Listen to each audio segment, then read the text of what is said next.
കർത്താവിൽ സ്നേഹിതരെ, ഇപ്പോൾ പശ്ചിമേഷ്യയിൽ നടക്കുന്നതായ യുദ്ധത്തിൽ പ്രയാസപ്പെടുന്ന കഷ്ടപ്പെടുന്ന ആളുകൾക്ക് വേണ്ടി, അതുപോലെ അവിടെ സമാധാനം സ്ഥാപിക്കുന്നതിനും ഈ ഞായറാഴ്ച നമ്മുടെ എല്ലാ പള്ളികളിലും പ്രാർത്ഥന നടത്തും. ഈ സമയത്ത് നമുക്കും പ്രാർത്ഥിക്കാം. ശുഭോലാപോല പുറവോ കാതി ശോഭലഹീന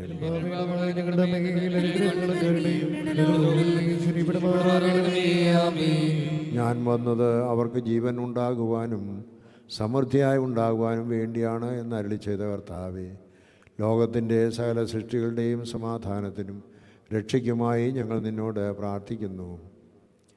അനീതിയും ദ്വേഷവും മനുഷ്യരിൽ വളരുന്നത് നിനക്കിഷ്ടമല്ലെന്ന് ഞങ്ങൾ അറിയുന്നു. ഇന്ന് യുദ്ധത്തിലും കലഹത്തിലും കഷ്ടപ്പെടുന്ന ജനങ്ങളെ കരുണയോടെ നോക്കണമേ. എൻ്റെ ഞാൻ നിങ്ങൾക്ക് തരുന്നു, ലോകം തരുന്നത് പോലെയല്ല എന്ന് വാഗ്ദത്തം ചെയ്ത കർത്താവേ, നിൻ്റെ യഥാർത്ഥ സമാധാനം ഇന്നത്തെ ലോകത്തിൽ വാഴിക്കണമേ.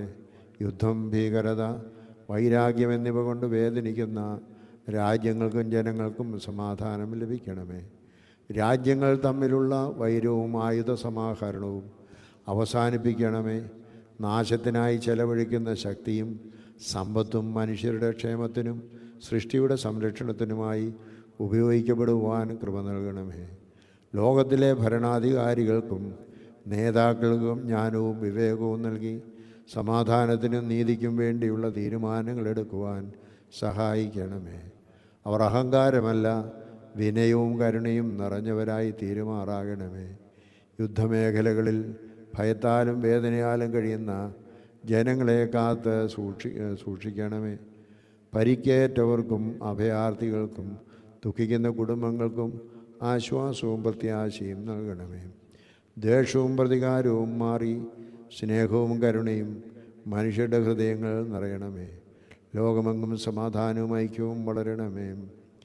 നിർദോഷികളായി മരിച്ചുപോയ കുഞ്ഞുങ്ങളെയും ആളുകളെയും നിൻ്റെ കരത്തിൽ നീ കാത്തുകൊള്ളണമേ.